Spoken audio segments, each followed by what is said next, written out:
Originality in superheroes is overrated. Sometimes the most interesting heroes are the ones that dare to be similar. Bullseye. Kicking off our list are two master archers with incredible accuracy and compelling backstories. Hawkeye, also known as Clint Barton, is the sharpshooting Avenger who started his journey as a circus performer before being trained by the swordsman and trickshot. Initially introduced as a villain, he reformed his ways under the influence of Black Widow, eventually becoming one of Earth's mightiest heroes and a cornerstone of the Avengers. On the other hand, Green Arrow, or Oliver Queen, is the Emerald Archer who transformed from a wealthy playboy into a hardened vigilante after being stranded on a deserted island. There, he honed his archery skills and developed a strong sense of justice, returning to Star City to fight corruption and inequality as a modern-day Robin Hood. While Hawkeye relies on high-tech trick arrows and his military precision, Green Arrow often uses his ingenuity and resourcefulness to craft arrows suited for any situation. Both heroes are unparalleled in their craft, but their origins, motivations, and personalities set them apart. Hawkeye is a team player with a dry wit, while Green Arrow is a passionate, socially conscious loner. In an archery contest, it's hard to say who would come out on top: Hawkeye's raw precision or Green Arrow's creative arsenal. Who do you think would win? Let us know in the comments below. Hold on tight, because these two leading ladies can steal powers like nobody's business, and their abilities make them some of the most unique and dangerous characters in their respective universes. Black Alice, also known as Lori Zecklin, is a troubled teen with a penchant for the dark and brooding. She possesses the extraordinary ability to temporarily absorb the powers and magical energies of anyone she encounters, whether they're heroes, villains, or even gods. Her powers manifest through a deep connection to the darkness within her soul, making her a formidable and unpredictable force in the DC universe. On the other hand, Rogue, the Southern Belle of the X-Men, has a power that's equally as impressive and complicated. Through physical contact, she can absorb the powers, memories, and even the personalities of others. This ability has often left her grappling with identity crises, as she struggles to separate herself from the voices and traits she's absorbed. While Black Alice's powers are rooted in magic and darkness, Rogue's abilities are tied to her mutant genetics, giving them distinct origins but similar consequences. Both characters face the challenge of controlling their immense power, while navigating the emotional toll it takes on them. Imagine the chaos if these two ever crossed paths. Who would come out on top in a battle of power-stealing prowess? With abilities like these, who needs enemies? Let us know your thoughts in the comments below. Looks like someone's been taking notes. Hyperion, Marvel's answer to the Man of Steel, boasts a strikingly similar power set: super strength, flight, and even atomic vision. Both heroes are aliens from dying worlds sent to Earth as babies, where they grew up to become symbols of hope and justice. Hyperion, whose real name is Marcus Milton, hails from the Eternals-like race known as the Eternals of Earth 712, while Superman, or Kal-El, is the last son of Krypton. Despite their different origins, their stories share remarkable parallels. Both were raised by humble human families, instilled with strong moral values, and eventually became protectors of their adopted home.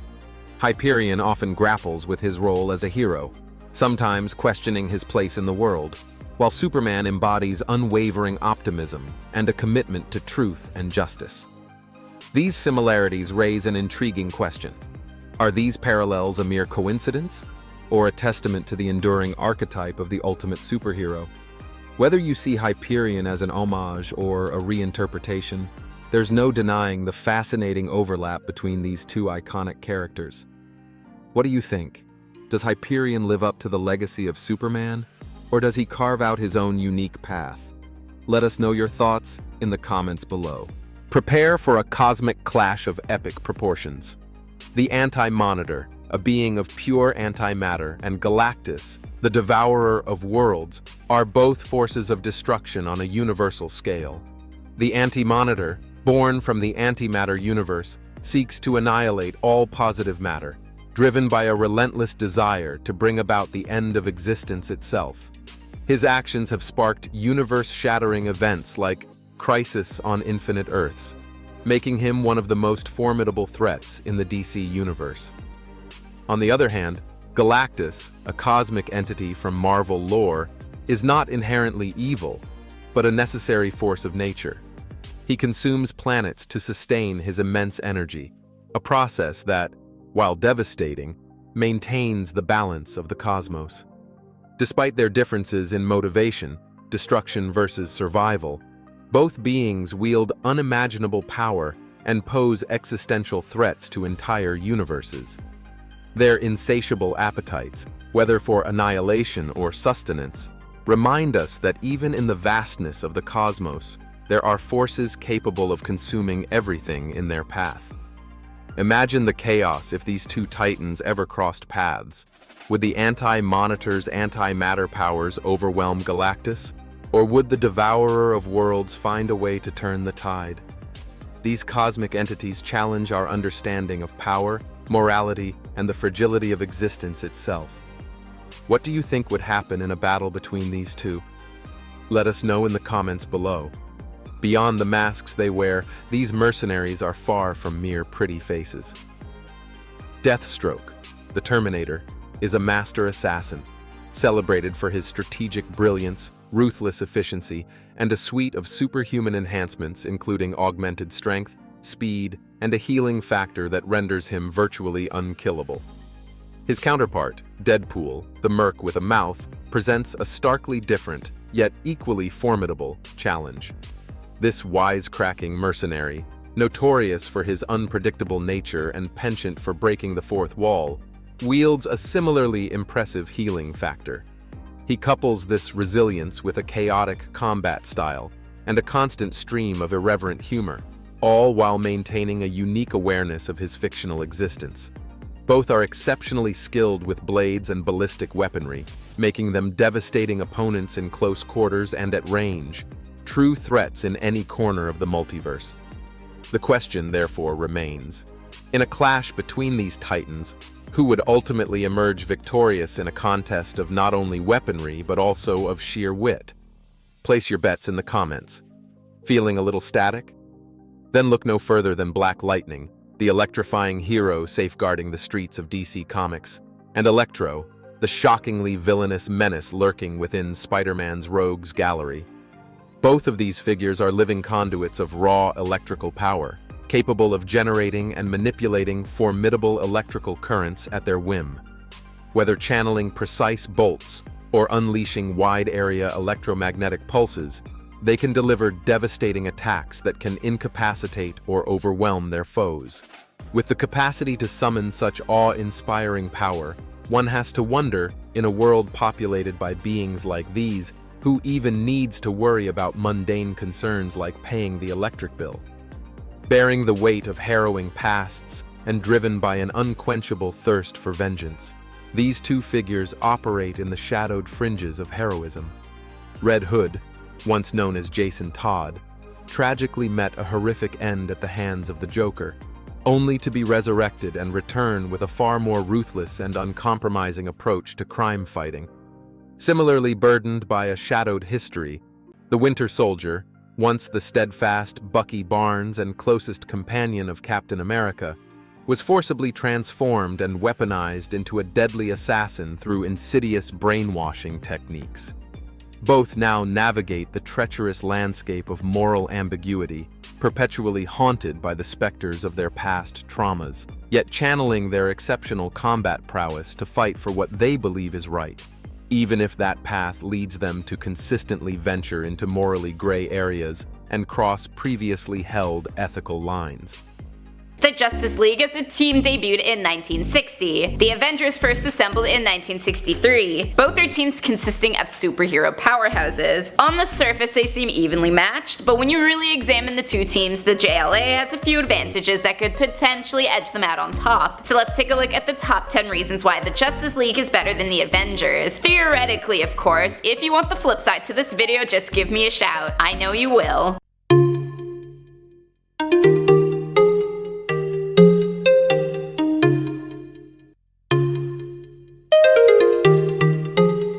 In the number 10 spot, we have the ladies. For a long time, comics have struggled in having superhero role models who were female. DC broke out of this conundrum with the introduction of Wonder Woman in 1941, who is basically the queen of the superheroines. Other notable members have included Vixen, one of the earliest black female superheroes, and Black Canary, who was created to be sexy yet never a damsel in distress. Marvel has definitely caught up to leading ladies, but not quite in the way that the Justice League ladies have. Coming in at number 9 is a better team dynamic. When you are part of a team, especially one as large as the Justice League or Avengers, you need organization. You need a hierarchy. Everyone knows their place in the Justice League. There is a defined leader, with Superman as the ultimate head of the team, but each member brings to the table something that the others alone did not provide. Yes, they do have their moments of squabble, but keep it diplomatic. On the other hand, the Avengers get majorly divided on certain issues. Can we say civil war? Next at number 8 are the villains. The better the villains have been, the more trained a team will be after having to face said villains. The Justice League have powerhouse enemies like Darkseid and maniacal psychopaths like the Joker, so they are not just well versed in physical combat, they also have to be thinking on their feet at all times. The Avengers do have some pretty major villains like Thanos and Loki, but these guys are outclassed by the DC villains in most departments. In the number 7 spot is the better speedster. When it comes right down to it, we could probably compare each individual member to their counterpart, but that would probably be a whole video of top 10 verses right there. Easily enough to claim is that when he taps into the Speed Force, the Flash is gonna outpace Quicksilver. This isn't reason enough to say that the Justice League is better because of one dude, but it provides an example of how the DC lineup is always one-upping their Marvel counterparts, almost to the point of disbelief. Coming in at number 6 is access to the Power Ring. Never mind Superman, Green Lantern could be the secret key in the Justice League, topping out over the Avengers. This all comes down to the Power Ring. With enough willpower, Green Lantern can think up any construct and use it to take down his pick of the Avengers. No, it's not fair. Yes, it's incredibly OP. DC doesn't like to make weak characters. Maybe they should give it a try once in a while. It might spice things up a bit. Next up at number 5, they are richer. If you're going to assemble the team at the top, you're gonna need the cassiola to do so. No, more money doesn't translate automatically to better, but it does help. The Avengers do have Tony Stark and Black Panther, but then we've got JLA members such as Bruce Wayne and his Enterprise, Aquaman and his treasures, Oliver Queen the celebrity businessman, Wonder Woman and her historic riches, and that money can definitely fund a lot of transportation, headquarters, and technology needs. Up next at number 4 is the willingness to lay down their lives. When it comes to it, the Justice League know their job is to protect the world, and they're willing to do everything it takes, even if it means at the cost of their life. Flash from Crisis on Infinite Earth ran so fast he created a power vortex to save the Earth, but died in the process. Green Lantern accepted death as the price for restarting the sun in Final Night. They are just more willing to go the extra mile, and for unselfish reasons. In the number 3 spot is their darker origin stories. Some of the Avengers do have interesting parts of their stories, like Hank Pym's mental illness and the Hulk's struggle with rage, but it's the backstories of the Justice League characters that really steal the spotlight here. Batman was shaped by the traumas of his childhood, Cyborg was forced to be a test subject by his own parents, Superman was removed from his world and forced to assimilate to the human world, which can be really uncool at times. It's the pain that fuels them and also provides an interesting edge over their Marvel counterparts. Coming in at number 2 is the iconicity. Even before you probably knew what a comic book was, you knew who Batman and Superman and Wonder Woman were. The Marvel heroes have, over time, accumulated quite the stories, but nothing in size or stature as compared to the iconic names of the DC roster. Their stories are more complex, longer, and limitless in what could happen. Meanwhile, a lot of the Avengers characters are considered more secondary, although it would be great to branch off and hear more about them. And finally, in the number 1 spot, they were the original team. When it comes right down to it, the Justice League was around first. It's kind of only because Marvel owner at the time, Martin Goodman, was told how well the Justice League was selling that he mentioned it to Stan Lee to come up with his own team concept. The Fantastic Four actually came first, followed by the Avengers, and that hit the mark. So thanks to the JLA. It's been around longer. Starting off a bit more shallow, DC has straight up been around longer. Marvel bounced around with a few companies, including Timely and Atlas, before finally settling on Marvel in 1961. This gave DC much longer to sort out their characters and grow their fan base considerably. While it did also give DC more opportunities for more ridiculous characters, I think this flaw was overshadowed by the extra time they had in the sun. Number 9. Layman familiarity. While nowadays everybody and their mother knows a decent amount about both franchises, with so much pop culture revolving around superheroes, back in the day DC heroes, particularly Batman and Superman, were somewhat better known by the average Joe than their Marvel counterparts. Sure, characters like Spider-Man were certainly around and popular, even people who hate comics have a pretty good grasp on guys like Batman and Superman. They were just everywhere, from TV to film, and it helped them to dominate the world for quite some time. Number 8.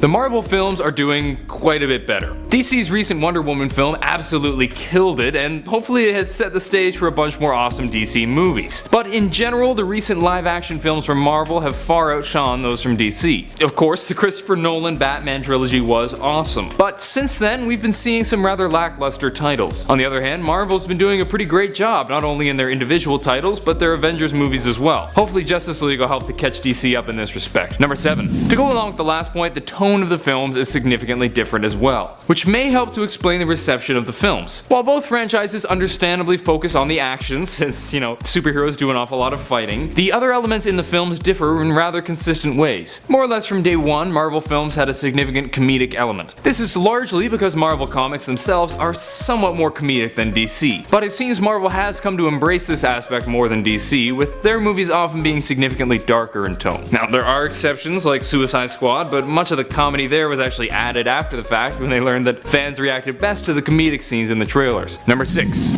The way the public views the heroes. Here's one that, of course, has a number of exceptions, but I believe it stands in general. A lot of time in DC, the heroes are loved and respected by the people, while in Marvel, the public often turns against their heroes, whether it's propaganda against Spider-Man or distrust of the Avengers. Personally, while I understand that the Marvel method adds to the tension, I kinda prefer the way DC does this. I hate when someone literally saves the planet, then suddenly people go, yeah, but now I have to deal with my insurance company, you menace! No, stop being ungrateful. Number 5. Marvel is owned by Disney. This may seem like a rather insignificant difference, but it had some pretty interesting effects. When Disney announced that they'd be buying Marvel in 2009, it was something of a shock to Marvel fans, and had people more than a little nervous. I don't need to see Mickey Mouse flying around in the Iron Man suit. However, this partnership actually worked out quite well for both companies. Disney's stock shot up and their earnings increased a bunch, and the sweet Disney money has brought us way more Marvel films and shows than we otherwise might have gotten. DC has certainly had some success over the years with Time Warner, but they haven't had quite the same benefit as Marvel got from Disney, at least as far as I can tell. Number 4.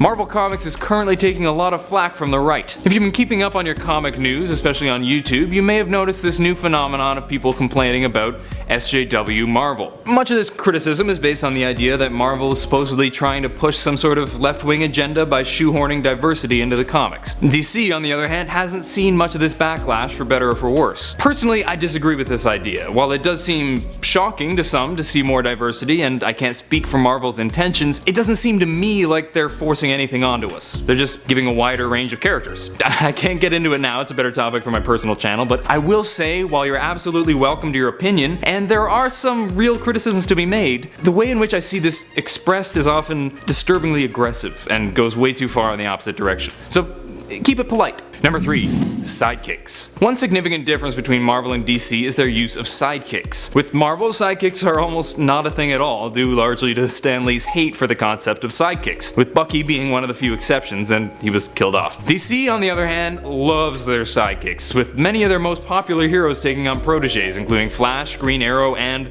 of course, Batman. Personally, I'm not averse to sidekicks, although they can get a bit goofy, but at the same time, I don't miss them when reading Marvel. I'm pretty ambivalent on this one. Number 2. DC has more doppelganger villains. That sounds a bit weird, but what I mean is compared to Marvel, DC more often has their villains being essentially an evil version of the hero. For example, Superman has Bizarro Superman, Shazam has Black Adam, Green Lantern has Sinestro. Marvel does have some examples of this, like Red Hulk and arguably Venom, but it's significantly less common. This is largely due to the difference in powers I mentioned in the previous video. A lot of DC characters have such amazing powers that the only person who could beat them is someone sharing those powers. With a prime example being Flash and Reverse Flash. You gotta be fast to beat the Flash. And hey, speaking of villains, number 1. DC has more fleshed out villains. Here's another area where I think DC takes the cake, and as a lover of villains, it's a pretty significant difference for me. Marvel certainly has a number of really cool villains, like Magneto and Thanos, but I'd say in general, DC villains are just much more interesting and fleshed out. Prime example of this is of course the Joker, who is probably the most intriguing villain I've seen in any medium, other than maybe Hans Landa from Inglourious Basterds. But that was more because Christoph Waltz is a god. You can just look at the Suicide Squad, a whole series centered around the exploits of a bunch of different villains, to see DC's love of villains. They really kill it with their bad guys. Alternate realities. While both universes tend to use alternate realities, particularly when having multiple Earths, DC's alternate realities are generally used as part of plots from the main reality, all tied together in a story. Marvel, on the other hand, is more willing to allow these alternate realities to have stories of their own, like in Age of Apocalypse. I think both of these systems have their merit, and it isn't the most important distinction between the two companies, but it is worth noting. Number 9. While both franchises deal with space, aliens, and distant planets, they take different approaches when deciding where they want to set the story. When DC does space stories, they generally like to bring all the action back to Earth, with the heroes defending our planet. Marvel, on the other hand, is less concerned with keeping Earth bound, often fighting in other places. Again, I can't repeat this enough, these are generalities, so there are absolutely exceptions. Personally, I prefer going to other planets because it's exciting to see new worlds and creatures, but I totally understand the urge to stay on Earth. The stakes just seem higher when it's my planet that's under attack. Number 8. Role models. While both franchises do have a history of trying to get their heroes to act as role models, as they aged, they started to take different paths towards being role models. Marvel took the path of showing a person struggling and finding their own way, while DC kept with the "this person is good and they will show you how to be good too." In this area, I think Marvel has a bit of an edge because oftentimes the DC goodness is just so unattainable. Nobody can make the right choice every time, but in DC Comics, the wrong choice often leads right to villainy. Although you do get some cool redemption stories, which wins DC some points. Number 7. The focus on humanity or focus on heroism. Now this might step on another point, but I feel it's important to expand upon. In Marvel, the focus is largely on how one's superpowers affect one as a person. The heroes are flawed and make mistakes. In DC, the focus is generally on the hero, with significantly less thought to the person behind the mask, or glasses. The DC heroes are generally pretty darn perfect, doing the right thing the vast majority of the time. A great example of this is comparing Batman to Iron Man, who is arguably Marvel's Batman. While they both have similar stories as rich geniuses whose parents died, Tony Stark went through a heck of a rough time dealing with drug addiction and becoming a playboy, while Batman simply trained and became an awesome superhero, only pretending to do all those human-like things that Tony often does. Personally, I find the flawed, sarcastic Stark much more interesting than the goody-goody Bruce Wayne, but I do still love me some Batman, don't get me wrong. Number 6. Connectedness. As with a number of these other differences, the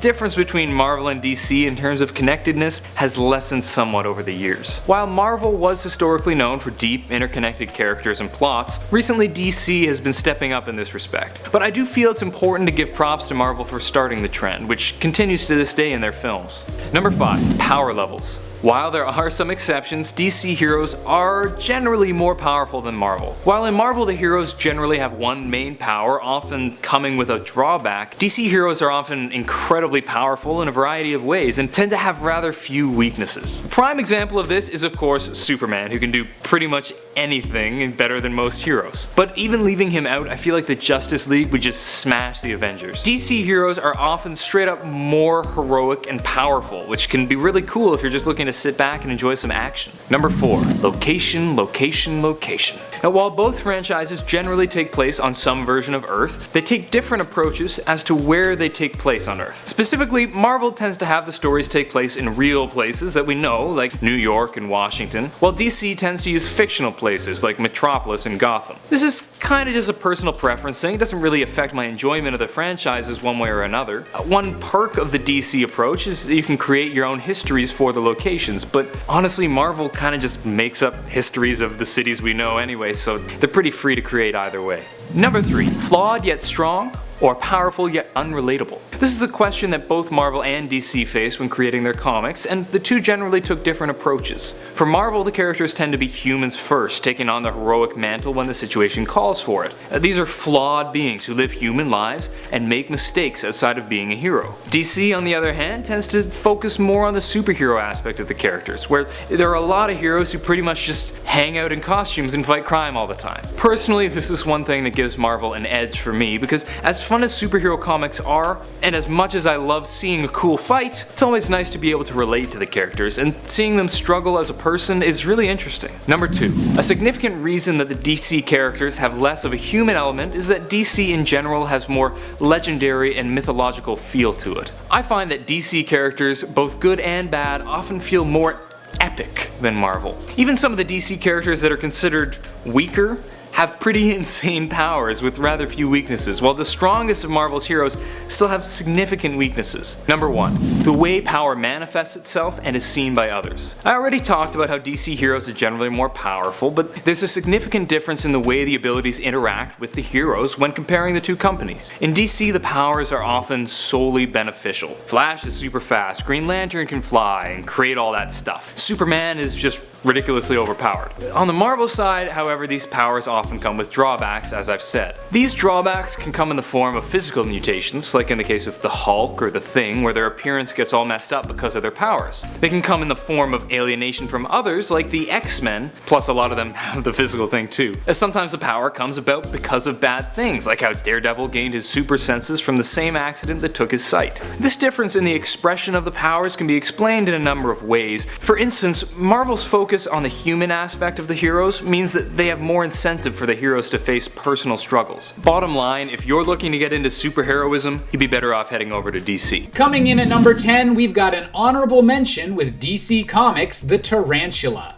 Now, this character only gets to be an honorable mention on this list because he actually predates Spider-Man, first appearing in 1941, which technically could be argued makes Spider-Man a tarantula ripoff, especially considering the fact he also had a web shooter, although in this case looking like a literal pistol. With Spider-Man going on to become the much more popular character, later depictions of the tarantula would draw inspiration from the famous wall crawler. However, while Spider-Man may share some similarities with the initial Golden Age version of the character, the tarantula these days is best known as a violent female assassin, also known as Catalina Flores, most frequently coming into conflict with Nightwing. Nevertheless, being one of the first spider-themed heroes definitely earns the original tarantula a spot on this list. Coming in at number 9, we've got another honorable mention from Spider-Man's own life. It's Ben Reilly, aka the Scarlet Spider, aka the infamous clone of Peter Parker. Originally created when the supervillain the Jackal cloned both Gwen Stacy and Spider-Man, this clone would go on to adopt its own unique name of Ben and the moniker of the Scarlet Spider, with a slightly unique costume that added a hoodie to the traditional Spider-Man outfit. While initially clashing with the original Spider-Man, the Scarlet Spider would go on to become a powerful ally during the 90s, even replacing the actual Peter Parker for a while as the only Spider-Man, with his own updated costume as well. So, does he still count as a ripoff after all of that? We'll let the comment section figure that one out. Coming in at number 8, we have DC Comics' most obvious Spider-Man reference, the hero of Earth 8 known simply as Bug.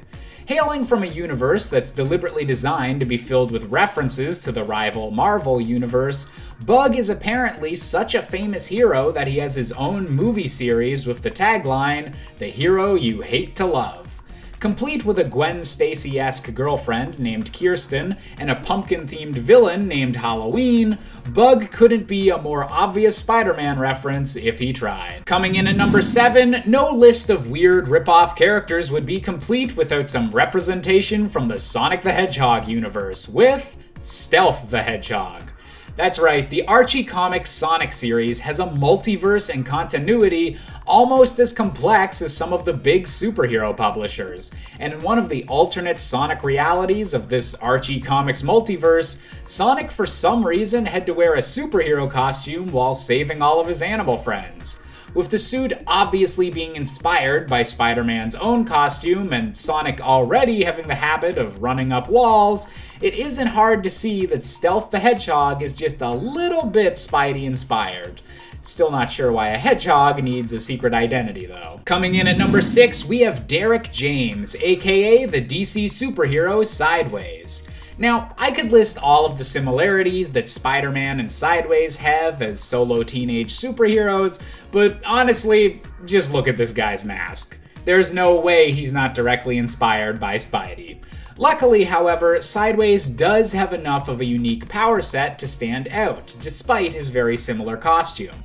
He's capable of creating unique rifts in space-time that allows him to both teleport within his own dimension or travel to different dimensions entirely, a power that landed him in hot water the one time he accidentally teleported to the dark multiverse.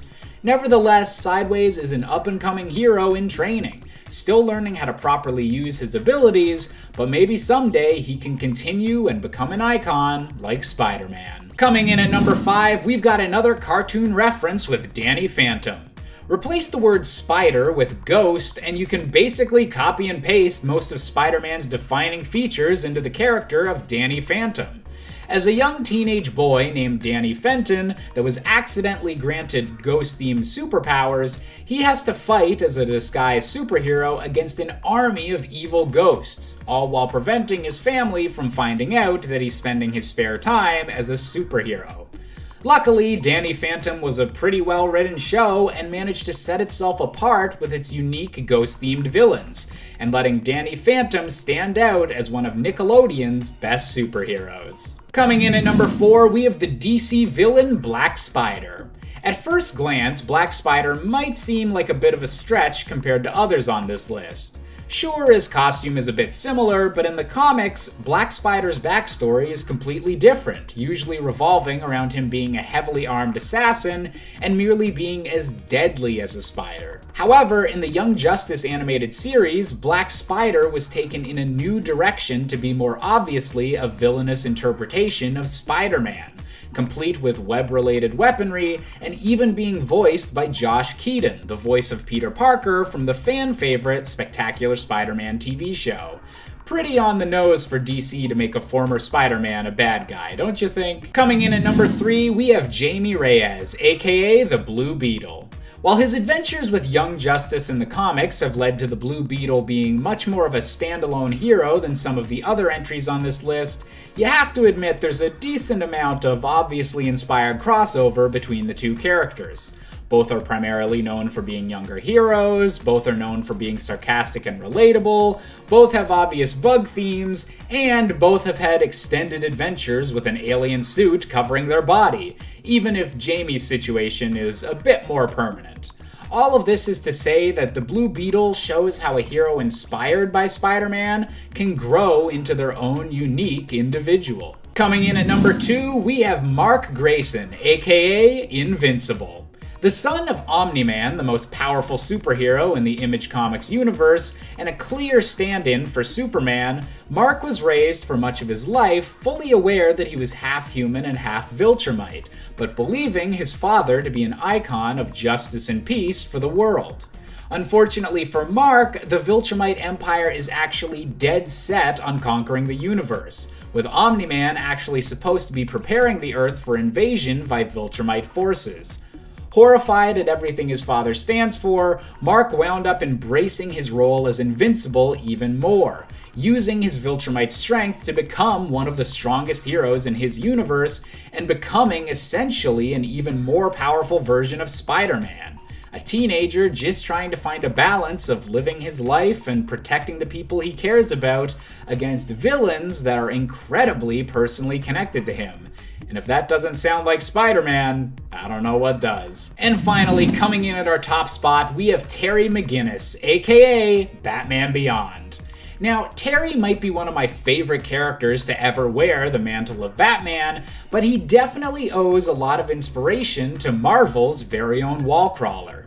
The Batman Beyond series came out after the success of the 90s Spider-Man animated series, which saw Spider-Man frequently fighting high-tech villains and laser weapons, alongside the comic book debut of Spider-Man 2099, a Spider-Man of the future.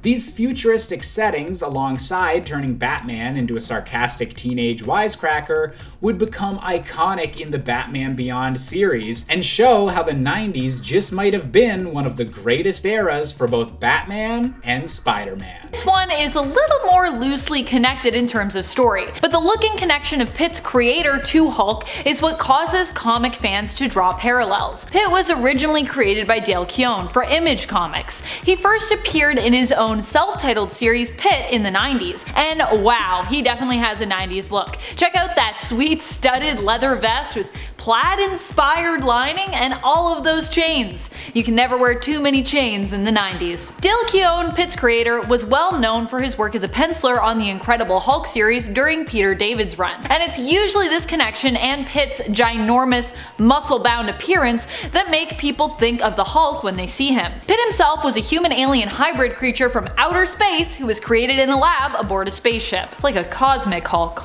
Number 9. Rampage. Not just taking inspiration from the Hulk, but likely taking inspiration from his cousin, Jennifer Walters, aka She-Hulk, as well. Rampage was originally known simply as Kitty Faulkner. Dr. Kitty Faulkner, that is. Kitty was a brilliant scientist working for Star Labs. An accident wherein Kitty was exposed to massive solar radiation during a demonstration gone wrong caused her to be transformed, however, into the orange giantess known as Rampage, who also sported a red mohawk. A fight with Superman where he absorbed excess radiation from her giantess Rampage form caused her to return once more to her human appearance as Dr. Faulkner. There would be other times, however, that Kitty would return to her Rampage form. Like She-Hulk, she also appears to keep her wits while in her hulkish appearance. Number 8. OMAC. OMAC stands for One Machine Attack Construct, and was created by Brother Eye to be used in their war against those who would oppress them. Originally in New 52, OMAC was the human known as Kevin Coe. Kevin Coe was an employee of Project Cadmus who would be taken over and in essence assimilated into the being referred to as OMAC, a servant and warrior of Brother Eye. Brother Eye can activate OMAC whenever they like, transforming Kevin into the biotech being possessing super strength and durability known as OMAC. While in this form, originally Brother Eye would be in complete control of OMAC. However, when Brother Eye was killed, they gave Kevin both his personality and control back as one of their last actions. The consequence of this was that Kevin would no longer be able to revert to his human form, becoming only OMAC. Number 7. Doomsday. While Doomsday and the Hulk bear some differences, a big one being that Doomsday is traditionally a villain, whereas Hulk is usually more recognized as a hero, they also bear similarities too. Both were created through experimentation, one an accident, one on purpose. Both are super strong, monster-like creatures, and they even bear a resemblance to one another. Doomsday is gray, which actually was the color Stan Lee originally wanted for the Hulk's appearance. However, when problems surrounding this desire arose,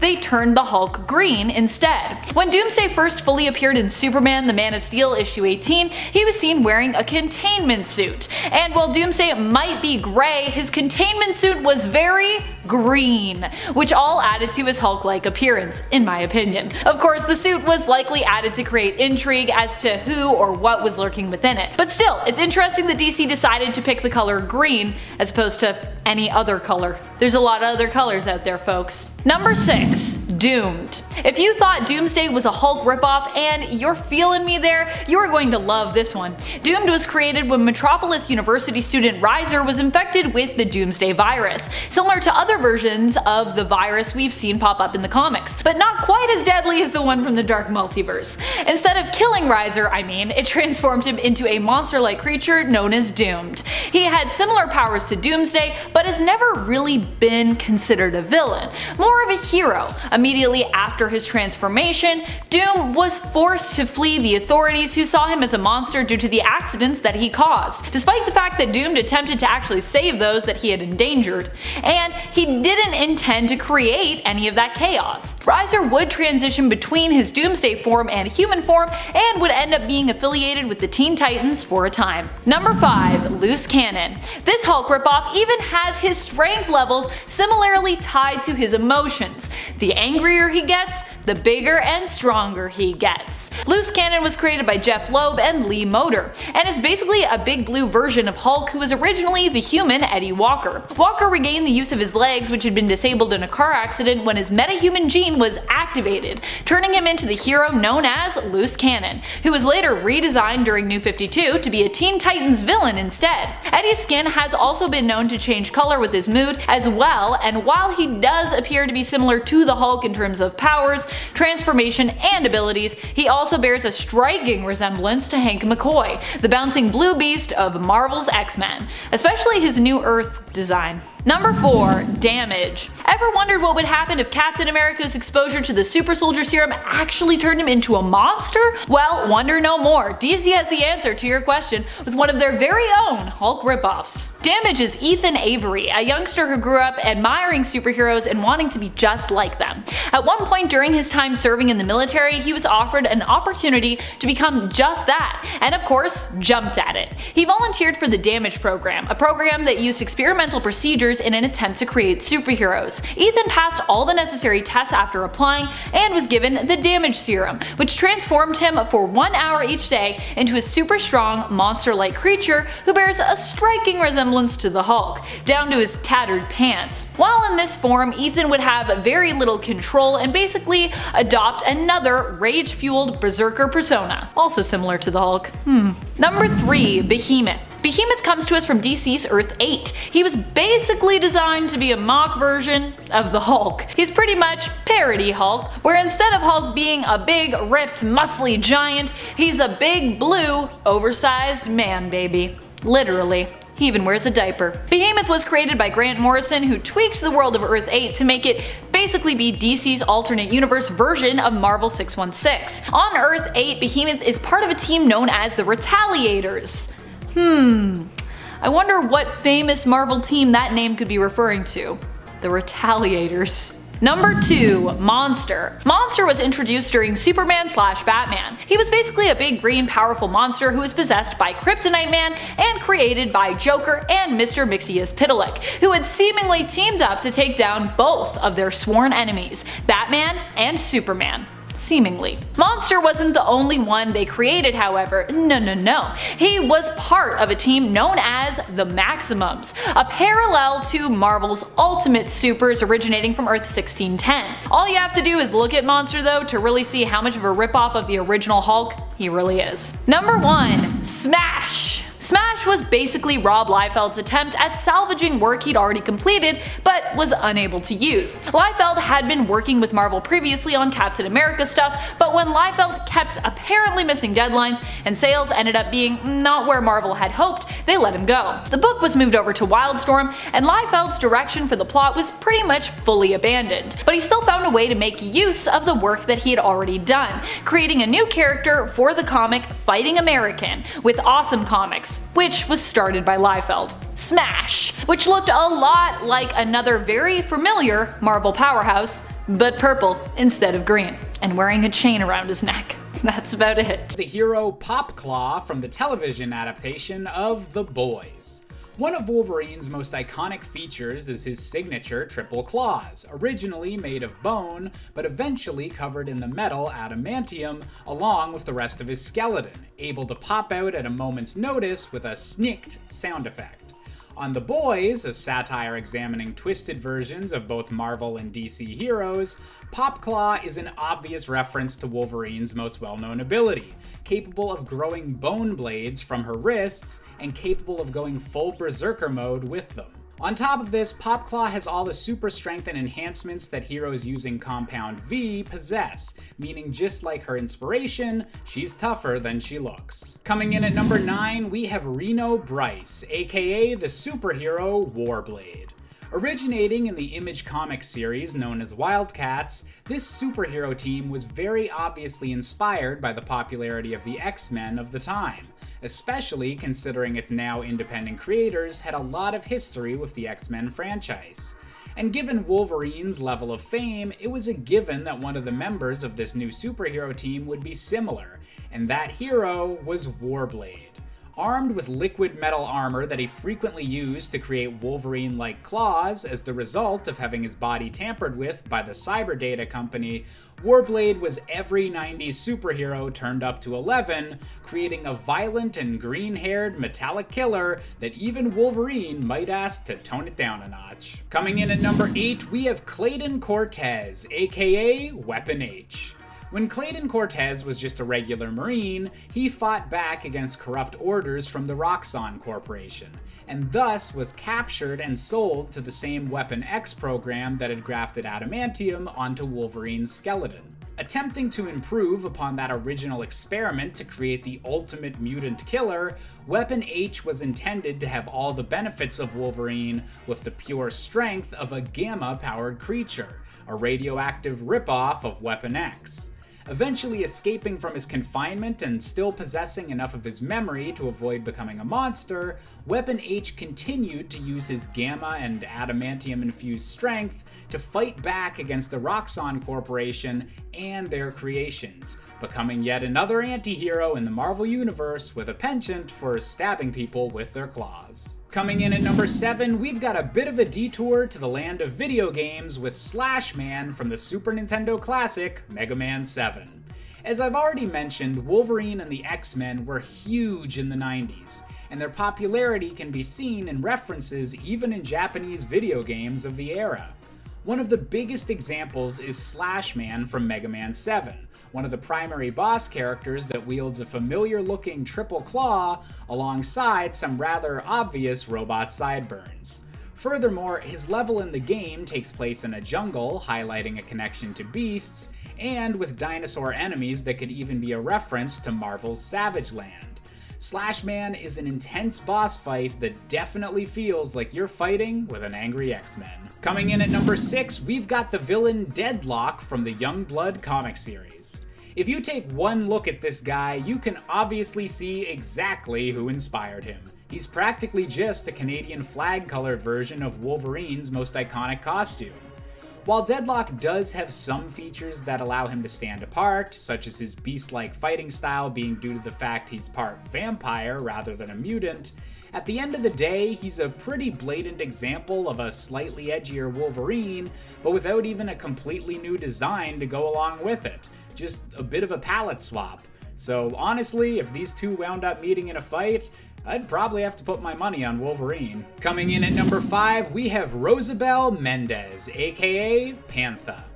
Introduced as a new member of the Teen Titans during a period where the X-Men had just recently overtaken the Teen Titans in sales, Pantha was a blue and yellow wearing berserker with anger issues and a mysterious past, complicated by a secret government organization experimenting on her.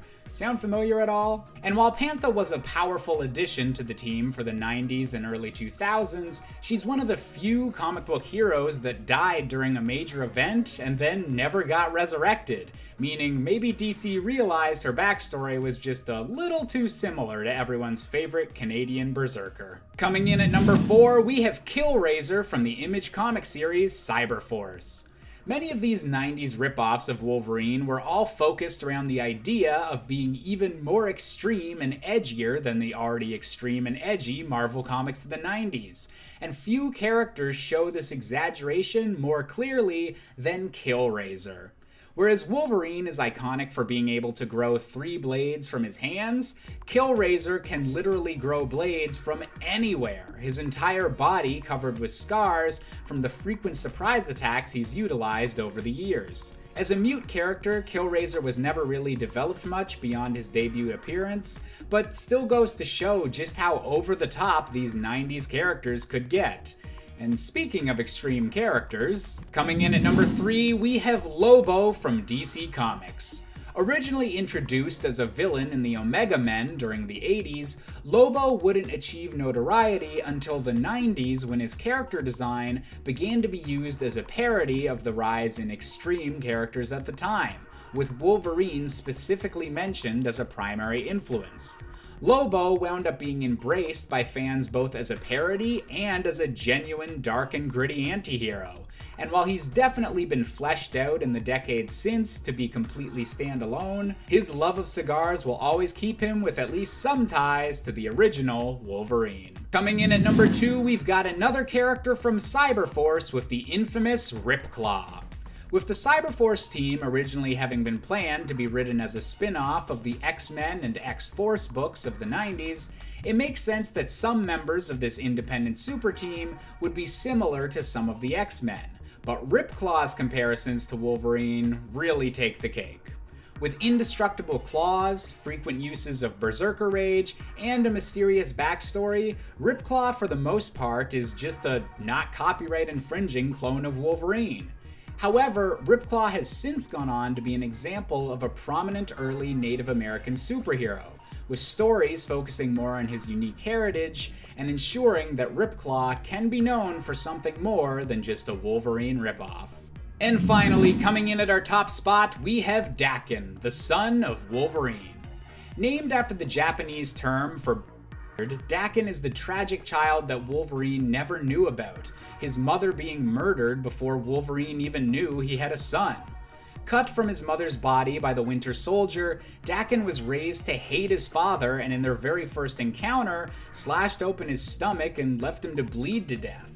Being similar to your father isn't enough to make someone a ripoff, however, and that aspect of Daken came when he deliberately chose to be a replacement for his father on Norman Osborn's Dark Avengers team, taking on his father's Wolverine name, but putting his own deadly spin on it. In this case, ripping off Wolverine was totally intentional, and that's why Daken ranks at the top of this list. That's all the time we have for today's video, so thank you all so much for watching. As always, I've been Josh Busker, and I'll see you all next time, Nerd Squad.